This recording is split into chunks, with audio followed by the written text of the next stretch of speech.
Hello प्यारे बच्चों, कैसे हैं आप लोग। आई हो बहुत अच्छे होंगे और क्लासेस को एंजॉय कर रहे होंगे। हम लोग डेली बहुत ही इंपॉर्टेंट प्रश्नों को सॉल्व कर रहे हैं और डेली आप लोगों की परफॉर्मेंस भी पहले से बहुत अच्छे हैं।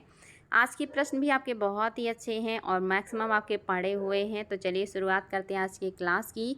और आज आपका पहला प्रश्न है, निम्नलिखित भारतीय प्राणी जात पर विचार कीजिए। पहला कह रहा है घड़ियाल, दूसरा कह रहा है चर्म पीठ कुर्म यानी कि लेदर बैक टर्टल और तीसरा कह रहा है अनूप मृग। आपको कोड की सहायता से बताना है कौन से आपके संकटपन्न जीव हैं, कौन से हैं जो संकटापन्न जीव हैं। पहले में कह रहा पहला दूसरा, दूसरे में कह रहा केवल तीसरा, तीसरे में कह रहा है पहला दूसरा तीसरा तीनों और चौथे में कह रहा है कोई नहीं। आपको बताना है निम्नलिखित भारतीय प्राणी जात पर विचार कीजिए कौन से हैं जो संकटापन्न हैं। फटाफट जवाब दीजिएगा, बहुत ही ज़्यादा इंपॉर्टेंट प्रश्न है। और आपका पढ़ा हुआ है बच्चा लोग तो गलत बिल्कुल भी नहीं करेंगे आप लोग, क्योंकि आप लोगों को मैंने क्लास में सारी चीज़ें पढ़ाई हुई हैं कि कौन कौन से जीव हैं जो रेड लिस्ट में हैं, कौन कौन से हैं जो आपके वल्नरेबल हैं, सब कुछ पढ़ा है आपका। तो याद होगा कि ये सारी बातें आपकी बिल्कुल सही हैं। इन सभी को संकटापन्न घोषित किया गया, घड़ियाल को भी, चर्मपीठ कुर्म को भी और अनूप मृग को भी। ऑप्शन नंबर 3 आपका बिल्कुल सही है। निम्नलिखित पर विचार कीजिए। देखिए विचार करना है और आपको उत्तर कूट की सहायता से देना है। कह रहा है तारा कछुआ, दूसरा कह रहा है वामन सुअर, तीसरा कह रहा है मॉनिटर छिपकली और चौथा कह रहा है स्पाइडर बानर। कह रहा है उपयुक्त में से कौन से भारत में प्राकृतिक रूप से पाए जाते हैं। आपके सामने है कूट और आपको बताना है कूट की सहायता से कौन कौन से जीव भारत में प्राकृतिक रूप से पाए जाते हैं। पहला दूसरा तीसरा या दूसरा तीसरा या पहला चौथा या सभी।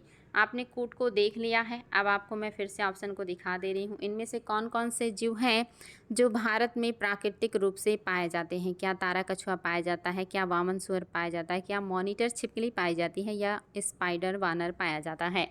आपने ऑप्शन को देख लिया, फटाफट कूट की सहायता से उत्तर दे दीजिए। तो आप सभी को पता है क्लास में सारी चीज़ें पढ़ाई थी। आपका ऑप्शन नंबर जो फर्स्ट है ये बिल्कुल सही है, पहला दूसरा तीसरा। आपके यहाँ स्पाइडर बानर नहीं पाए जाते हैं, तारा कछुआ पाया जाता है, वामन सुअर भी पाए जाते हैं और मॉनिटर छिपकली भी पाई जाती है, लेकिन स्पाइडर बानर आपके यहाँ देखने को नहीं मिलते हैं। चौथा ऑप्शन नहीं होगा। अगला क्वेश्चन देखिए, बॉम्बे नेचुरल हिस्ट्री सोसाइटी के संदर्भ में कौन सा बात है जो सत्य है। पहला कह रहा है यह पर्यावरण एवं वन मंत्रालय के अधीन एक स्वायत्त संगठन है। दूसरा कह रहा है यह क्रिया आधारित अनुसंधान शिक्षा एवं लोक जागरूकता के माध्यम से प्रकृति को बचाने का प्रयास करता है। तीसरा है यह आम जनता के लिए प्राकृतिक खोज यात्राएं एवं शिविर का आयोजन करता है। आप लोगों को मैंने बॉम्बे नेचुरल हिस्ट्री के बारे में बताया था। आपको बताना कौन सी बातें हैं जो इसके बारे में सही हैं। देखिए आपके सामने कूट भी है और ऑप्शन भी।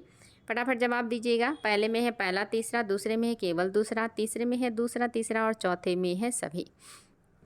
क्या है जो सही हो जाएगा बच्चा लोग। बहुत ही ज़्यादा इंपॉर्टेंट प्रश्न है और आप सभी को इसका उत्तर पता होगा। आप लोगों का पढ़ा हुआ है बॉम्बे नेचुरल हिस्ट्री सोसाइटी, तो उसमें मैंने आपको बताया था आपका पहला सही नहीं है। यह पर्यावरण एवं वन मंत्रालय के अधीन एक स्वायत्त संस्था नहीं है। ये पर्यावरण और वन मंत्रालय के अधीन नहीं है, ये अपने आप में एक स्वायत्त संस्था है। तो इसलिए आपका पहला तो बिल्कुल ही नहीं होगा। अगर पहला नहीं है तो क्या होगा आपका दूसरा तीसरा बिल्कुल सही है। लोगों को जागरूक करने का कोशिश करता है, अनुसंधान और शिक्षा का काम करता है, आम जनता के लिए प्राकृतिक खोज यात्राएं और शिविर का आयोजन भी करता है। तो दूसरा तीसरा आपका बिल्कुल सही है। भारत में निम्नलिखित में से कौन सा अधिनियम वन्य जीवों को संरक्षण प्रदान करता है। आपको बताना है भारत में निम्नलिखित में से कौन सा अधिनियम वन्य जीवों को संरक्षण प्रदान करता है। पहला है वन्य जीव संरक्षण अधिनियम 1972, दूसरा है वन्य संरक्षण अधिनियम 1982, तीसरा है पर्यावरण संरक्षण अधिनियम 1996 और चौथा है पश्चिम बंगाल वन्य जीव संरक्षण अधिनियम 1959।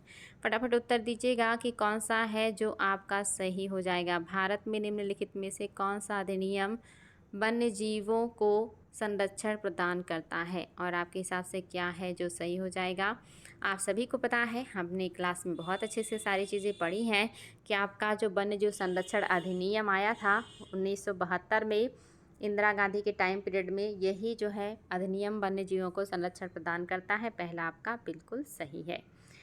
अगला देखिए, समाचारों में कभी कभी दिखाई देने वाले रेड सैंडर्स के संदर्भ में कौन सी बात है जो सही है। रेड सैंडर्स के बारे में क्या सत्य है आपको बताना है। बहुत ही शानदार प्रश्न है और आपके लिए नया भी होगा। रेड सैंडर्स एक प्लांट है, प्लांट की प्रजाति है, उसके बारे में आईएएस में क्वेश्चन बना था और आपको बताना है। पहला कह रहा है यह दक्षिण भारत के एक भाग में पाए जाने वाले एक वृक्ष जाति है।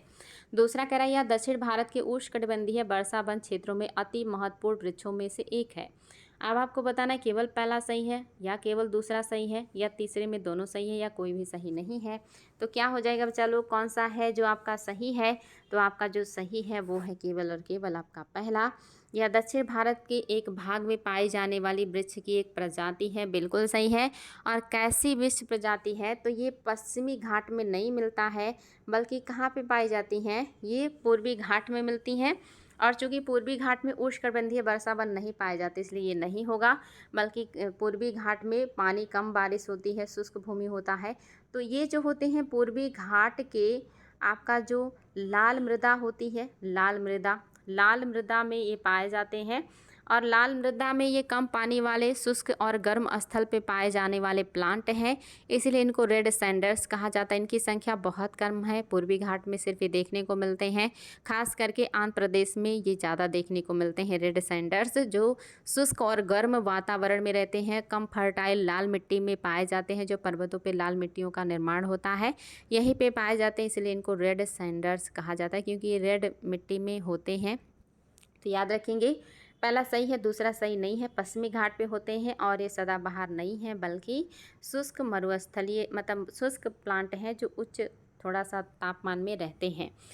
अगला देखिए, कभी कभी समाचारों में आने वाली गाडगिल समिति रिपोर्ट और कस्तूरी रंगन समिति रिपोर्ट का संबंध किससे है। आपका पढ़ा हुआ है, मैंने पढ़ाया है, गाडगिल समिति भी, कस्तूरी रंगन समिति भी, और इसके अध्यक्ष कौन है, ये सारी चीज़ें पढ़ाई हैं। और किस लिए नियुक्त किए गए थे ये भी पढ़ाए हैं। पहला कह रहा है सांविधिक सुधारों से, दूसरा कह रहा है गंगा कार्य योजना से, तीसरा कह रहा है नदियों को जोड़ने से, और चौथा कह रहा है पश्चिमी घाट के संरक्षण से। फटाफट बताएंगे। कभी कभी समाचारों में आने वाले गाडगिल समिति रिपोर्ट और कस्तूरी रंगन समिति रिपोर्ट के बारे में क्या है जो सही हो जाएगा। तो आपके हिसाब से क्या है बच्चा लोग, ऑप्शन नंबर आपका जो सही है वो है आपका पश्चिमी घाट। बिल्कुल, मैंने आप लोग को पढ़ाया था कि पश्चिमी घाट के जैव विविधता को जो नुकसान हो रहा है उसको कैसे संरक्षण दिया जाए, उसके लिए क्या कदम उठाए जाने चाहिए, इसी को ध्यान में रखते हुए गाडगिल समिति को बनाया गया था। और इसकी अध्यक्षता जो है मिस्टर गाडगिल ने ही किया है। और ये आपका ऑप्शन नंबर 4 बिल्कुल सही है। कस्तूरी रंगन समिति भी इसी से जुड़ा हुआ है। अगला कह रहा है जैव विविधता के ह्रास का सबसे मुख्य कारण क्या होता है, सबसे मेन रीज़न क्या है। और ये इसका उत्तर तो मेरे सभी बच्चों को पता होगा, बिकॉज मैंने आप लोगों को क्लास में इसको कई बार पढ़ाया और रट गया होगा आप लोगों को। मेन रीज़न क्या होता है जैव विविधता के ह्रास का, आवासीय प्रदूषण है, अत्यधिक दोहन है, विदेशी प्रजातियों का समावेश है, या प्राकृतिक आवासीय विनाश है। क्या हो जाएगा बच्चा लोग, अब तो कोई दम नहीं रहा इस प्रश्न में, आप सभी को पता है प्राकृतिक आवास के विनाश से ही आपके सबसे ज़्यादा जैव विविधता का ह्रास होता है। तो आपका ऑप्शन नंबर जो 4 है बिल्कुल सही है, ये मेरे सभी बच्चों को पता है। निम्नलिखित में से कौन एक भारत का बायोडाइवर्सिटी हॉट स्पॉट नहीं है। भारत का कौन सा है जो बायोडाइवर्सिटी यानी कि जैव विविधता हॉट स्पॉट नहीं है। हिमालय है, विंध्यन है, उत्तर पूर्वी भारत है और पश्चिमी घाट है। तो आप सभी को पता होगा, मैंने आप लोगों को क्लास में बहुत अच्छे से पढ़ाया है कि आपके देश में 4 हॉट स्पॉट हैं, जिसमें पश्चिमी घाट हॉटेस्ट हॉट स्पॉट है, और जो इन चारों में शामिल नहीं होगा वो आपका इसमें शामिल नहीं है। तो आप सभी को पता है कि आपका दूसरा शामिल नहीं है, विंध्यन नहीं शामिल होता है, पश्चिमी घाट होता है, पूर्वी हिमालय होता है, उत्तर पूर्व भारत भी इसको कहते हैं, तो हिमालय का कहिए उत्तर पूर्वी क्षेत्र भी होता है, सुंडा लैंड होता है, लेकिन विंध्यन क्षेत्र आपका हॉट स्पॉट नहीं है। सर्वाधिक जैव विविधता कहाँ पाई जाती है, और इसका उत्तर भी मेरे सभी बच्चों को पता है कि कहाँ पे सबसे ज़्यादा जैव विविधता पाई जाती है। टुंड्रा में, उष्णकटिबंधीय वर्षा वनों में, शंकुधारी वन में, या शीतोष्ण वनों में। बताएंगे बच्चा लोग आपके कहाँ पे सर्वाधिक जैव विविधता देखने को मिलेगी। तो जो सही है वो है आपका ऑप्शन नंबर 2, उष्णकटिबंधीय वर्षा वनों में। ऑप्शन नंबर 2 बिल्कुल सही है, उष्णकटिबंधीय वर्षा वनों में सर्वाधिक जैव विविधता देखने को मिलती है। यूनेस्को ने जुलाई 2016 में भारत के निम्नलिखित किस राष्ट्रीय उद्यान को विश्व धरोहर स्थल घोषित किया? यूनेस्को ने जुलाई 2016 में भारत के निम्नलिखित किस राष्ट्रीय उद्यान को विश्व धरोहर स्थल घोषित किया? पहला कह रहा है काजीरंगा राष्ट्रीय उद्यान, दूसरा कह रहा है कंचनजंगा राष्ट्रीय उद्यान, तीसरा कह रहा है जिम कॉर्बेट राष्ट्रीय उद्यान और चौथा कह रहा है फूलों की घाटी राष्ट्रीय उद्यान। तो बताएंगे बच्चा लोग, यूनेस्को ने जुलाई 2016 में भारत के निम्नलिखित किस राष्ट्रीय उद्यान को विश्व धरोहर स्थल घोषित किया है? बहुत इंपॉर्टेंट प्रश्न और आप सभी को इसका उत्तर पता होगा बिकॉज ये बहुत ज़्यादा चर्चा में रहा था और ये क्वेश्चन कई बार पूछा भी गया। आपका ऑप्शन नंबर जो 2 है बिल्कुल सही है, कंचनजंगा राष्ट्रीय उद्यान। ऑप्शन नंबर 2 बिल्कुल सही है। 2016 में इसी को यूनेस्को की सूची में शामिल किया गया था। जुलाई 2021 तक यूनेस्को ने भारत में कितने विश्व धरोहर स्थल सूचित किए हैं? आपको बताना है जुलाई 2021 तक यूनेस्को ने भारत में कितने विश्व धरोहर स्थल की सूची तैयार की है। आपके सामने ऑप्शन है 37 है, 36 है, 40 है और 34 है। तो आप सभी को पता होगा ये सारी चीज़ें करंट से जुड़ी हुई हैं और आप सभी को ये पता होना चाहिए कि वर्तमान में भारत के 40 ऐसे स्थल हैं जो विश्व धरोहर सूची में शामिल हैं और 40वां आपका धौलावीरा है जो गुजरात में है। सिंधु घाटी सभ्यता का एक बहुत ही महत्वपूर्ण स्थल है। ये 40वें नंबर का आपका विश्व विरासत सूची में शामिल होने वाला प्लेस है। अगला देखिए आपके लिए नया होगा और बिल्कुल कॉन्सेप्ट आधारित है, नया है इसलिए ध्यान से सुनिएगा। कोल आर्द्र भूमि से संबंधित निम्नलिखित कथनों पर विचार कीजिए। कोल आर्द्र भूमि से संबंधित कथनों पर विचार करना है। पहला कह रहा है यह केरल में स्थित है और राज्य की लगभग 40% चावल की आवश्यकता की पूर्ति करता है। दूसरा कह रहा है यह एक रामसर अभिसमय आर्द्र भूमि है। तीसरा कह रहा है यह आर्द्र भूमि प्रवासी पक्षियों के मध्य एशियाई फ्लाईवे में आता है और स्कर्ड टर्न यहाँ आने वाले मुख्य प्रवासी पक्षियों में शामिल हैं। आपके सामने इतने 3 ऑप्शन है कोल आर्द्र भूमि से जुड़ा हुआ और आपके सामने कूट भी है। आपको उत्तर देना है कोल आर्द्र भूमि के बारे में या कोल जो आपका भूमि है इसके बारे में क्या है जो सत्य है। तो याद रखेंगे बच्चा लोग, ये सारी बातें सही हैं आपकी। पहला भी सही है, यह केरल में स्थित है और राज्य की लगभग 40% चावल की आवश्यकता की पूर्ति करता है। दूसरा भी सही है कि यह एक रामसर अभिसमय आर्द्र भूमि है। तीसरा भी सही है कि यह आर्द्र भूमि प्रवासी पक्षियों के मध्य एशियाई फ्लाईवे में आता है और व्हिस्कर्ड टर्न यहाँ आने वाले मुख्य प्रवासी पक्षियों में शामिल हैं। तो आपका सभी साल जो है बिल्कुल सही है। इसको अच्छे से याद कर लीजिएगा, आपके लिए नया तथ्य था और बहुत ही ज़्यादा इम्पॉर्टेंट था कोल वेटलैंड के बारे में। अगला क्वेश्चन भी देखिए, कूट की सहायता से उत्तर देना है। निम्नलिखित कथनों पर विचार कीजिए कौन से हैं जो सही हैं। पहला कह रहा है सुंदरवन विश्व का एकमात्र ऐसा मैंग्रोव वन है जहाँ बाघ पाए जाते हैं। दूसरा कह रहा है उड़ीसा का चिल्का झील भारत का सबसे बड़ा खारे पानी का लैगून है। तीसरा कह रहा है भारत में उड़ीसा का तट ओलिव रिडले कछुओं का सबसे बड़ा बृहद घोंसला या मास नेस्टिंग है। आप कह रहा है कि कौन सा कथन है जो सही है। कूट की सहायता से देखिए उत्तर देना है आपको। आपका पहले में है केवल दूसरा, पहले में है केवल, यहाँ पे मैं आपको अच्छा यहाँ पे मैं पहले में है केवल दूसरा, दूसरे में है पहला दूसरा, तीसरे में है दूसरा तीसरा और चौथे में है सभी। आपके सामने ऑप्शन है, आपको बताना है पहले में केवल दूसरा, दूसरे में है पहला दूसरा, तीसरे में है दूसरा तीसरा और चौथे में है सभी। आपने कूट को देख लिया है। अब चलिए मैं आपको सामने ऑप्शन फिर से रख दे रही हूँ, आप बता सकते हैं कि कौन सी बातें हैं जो सही हैं। तो देखते हैं आपका क्या सही है। तो पहला बिल्कुल सही है, सुंदरबन विश्व का एकमात्र ऐसा मैंग्रोव वन है जहाँ बाघ पाए जाते हैं, बंगाल टाइगर पाए जाते हैं। दूसरा भी सही है कि उड़ीसा का चिल्का झील भारत का सबसे बड़ा खारे पानी का लैगून झील है। लैगून झील का मतलब होता है कि जो स्थल होता है उसमें जो समुद्र का पानी आता है वो जब अंदर प्रवेश कर जाता है और जहाँ से प्रवेश करता है ये रास्ता बंद हो जाता है कुछ समय के बाद और ये पानी अंदर जो है ये पैक्ड हो जाता है और थोड़ा थोड़ा कहीं कहीं से अटैच रहता है। इसी को हम कहते हैं लैगून, जो 3 तरफ से स्थल से और एक तरफ से समुद्र से कनेक्ट होता है, इसको लैगून झील कहते हैं। और चिल्का भारत का सबसे बड़ा खारे पानी का झील कहिए या लैगून झील है। तीसरा भी सभी को पता है कि भारत के उड़ीसा तट पर गंजाम जिले में ओलिव रिडले कछुओं का सबसे बड़ा घोंसला है। यहाँ सबसे ज़्यादा बड़े पैमाने पे ओलिव रिडले आते हैं अपने बच्चों का प्रजनन करने के लिए। तो आपका तीनों ऑप्शन बिल्कुल करेक्ट है बच्चा लोग, सभी सही हो जाएंगे। पहला, दूसरा, तीसरा तीनों सही हैं। अगला क्वेश्चन देखिए, अरीबादा क्या है? ये शब्द भी आपके लिए नया होगा, करंट से लिया गया है। अरीबादा क्या है? कछुओं की कुछ प्रजातियों के व्यापक घोषणा प्रक्रिया है, या घड़ियालों की कुछ प्रजातियों की व्यापक घोषणा प्रक्रिया है, या मगरमच्छ की कुछ प्रजातियों की व्यापक घोषणा प्रक्रिया है, या पेंगुइन की कुछ प्रजातियों की व्यापक घोषणा प्रक्रिया है। तो अरीबादा क्या है बच्चा लोग? फटाफट दीजिएगा, अरीबादा क्या है? तो आपका पहला ऑप्शन बिल्कुल सही है। कछुओं के कुछ प्रजातियों की व्यापक घोषणा प्रक्रिया को ही अरीबादा कहा जाता है। ये शब्द याद रखिएगा, अरीबादा। अगला देखिए, कौन सा है जो सुमेलित नहीं है? इनमें से कौन सा है जो सुमेलित नहीं है? क्या फासिल राष्ट्रीय उद्यान आपके मध्य प्रदेश में है? क्या ग्रेट हिमालयन राष्ट्रीय उद्यान हिमाचल प्रदेश में है? क्या इंद्रावती राष्ट्रीय उद्यान आपके छत्तीसगढ़ में है?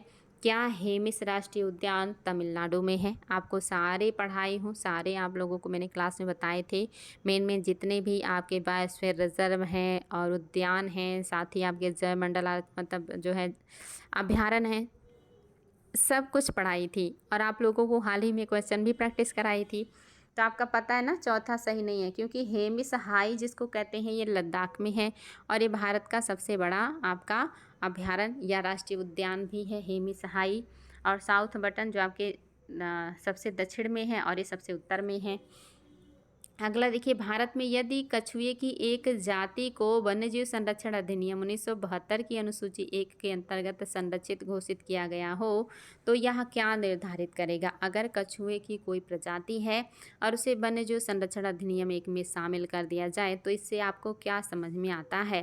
पहला कह रहा है इसे संरक्षण का वही स्तर प्राप्त है जैसा कि बाघ को।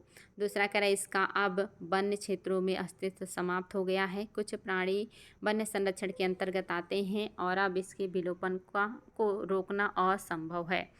तीसरा कह रहा है भारत के एक विशेष क्षेत्र में स्थानिक है। चौथा कह रहा है बी सी दोनों सही है। अब आपको बताना है कि कौन सी बातें हैं जो आपकी सही हो जाएंगी, और ये भी आपके लिए काफ़ी शानदार प्रश्न है। याद रखेंगे क्या सही हो जाएगा। इससे वही संरक्षण प्राप्त होगा जो बाघ को प्राप्त होगा, क्योंकि बाघ भी परिशिष्ट वन में शामिल है। तो जितने भी जीव आपके परिशिष्ट वन में होंगे, वन्य जीव संरक्षण अधिनियम 1972 के परिशिष्ट वन में होंगे, उन सभी को एक जैसा ही संरक्षण मिलेगा, चाहे वो बाघ हो, कछुआ हो या कोई अन्य प्रजाति हो। अगला देखिए, वन्य जीव संरक्षण अधिनियम 1972 के अनुसार किसी व्यक्ति द्वारा विधि द्वारा किए गए कतिपय उपबंधों के अधीन होने के सिवाय निम्नलिखित में से कौन से प्राणियों का शिकार नहीं किया जा सकता? यानी कि कौन कौन से प्राणियों का शिकार आप नहीं कर सकते, उनका शिकार प्रतिबंधित है। पहला कह रहा है घड़ियाल, दूसरा कह रहा है भारतीय जंगली गधा, तीसरा कह रहा है जंगली भैंसा। आपके सामने है कूट और ऑप्शन भी, फटाफट उत्तर दीजिएगा। कौन से जीवों का आप शिकार नहीं कर सकते हैं भारत में, आपका पढ़ा हुआ है, और मैंने आपको क्लास में इसको समझाया भी था, क्वेश्चन भी पूछा था। केवल पहला, दूसरा, तीसरा, पहला, तीसरा या सभी? तो निश्चित ही बच्चा लोग याद रखने लायक ये सारी बातें हैं कि सारे लोगों को संरक्षण मिला है, जंगली भैंसे को भी, जंगली गधे को भी और घड़ियाल को भी। इन तीनों को आप नहीं मार सकते, इनका शिकार प्रतिबंधित है भारत में। अगला देखिए, पारिस्थितिकी दृष्टिकोण से पूर्वी घाटों और पश्चिमी घाटों के बीच एक अच्छा संपर्क होने के रूप में निम्नलिखित में से किसका महत्व अधिक है? कौन है इसमें जो पूर्वी घाट और पश्चिमी घाट दोनों के संपर्क में आता है, और दोनों के संपर्क में आने की वजह से इसकी उपलब्धता बहुत ही महत्वपूर्ण है? अगस्त मंगलम बाघ आरक्षित क्षेत्र है, नल्ला मल्ला वन क्षेत्र है, नागरहोल राष्ट्रीय उद्यान है, या शेषाचलम जीव मंडल आरक्षित क्षेत्र है?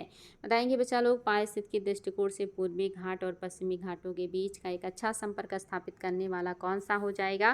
तो आपका ऑप्शन नंबर फर्स्ट बिल्कुल सही है, सत्यमंगलम बाघ आरक्षित क्षेत्र आपका बिल्कुल सही है। सत्यमंगलम बाघ आरक्षित क्षेत्र पहला बिल्कुल सही है। एम स्ट्रिप्स शब्द कभी कभी समाचारों में किस संदर्भ में देखा जाता है? ये भी मेरे सभी बच्चों को पता होगा, क्योंकि क्लास में मैंने लिखाया भी था और आपको पढ़ाया भी था कि आपका जो एम स्ट्रिप्स था ये समाचारों में जो देखने को मिलता है किससे जुड़ा है? वन्य प्राणी जात का बद्ध प्रजनन है, या बाघ अभ्यारण्यों का रखरखाव है, या स्वदेशी उपग्रह दिक्चालन प्रणाली है, या राष्ट्रीय राजमार्गों की सुरक्षा है?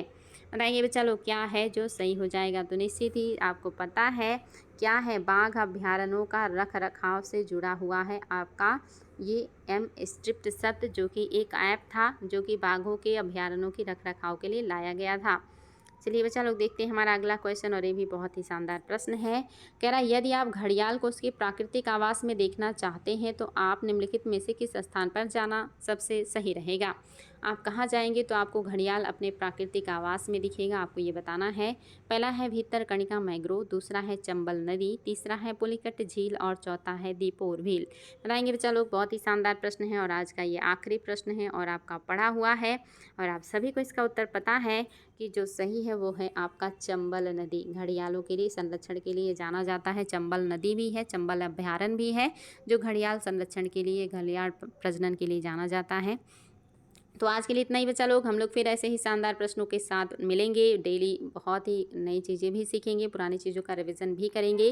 क्लासेस आपके लिए बहुत महत्वपूर्ण है, समय समय पे पीछे से जाके क्लासेस का रिवीजन भी ज़रूर कीजिएगा, अन्यथा वक्त के साथ चीज़ें भूल जाती हैं।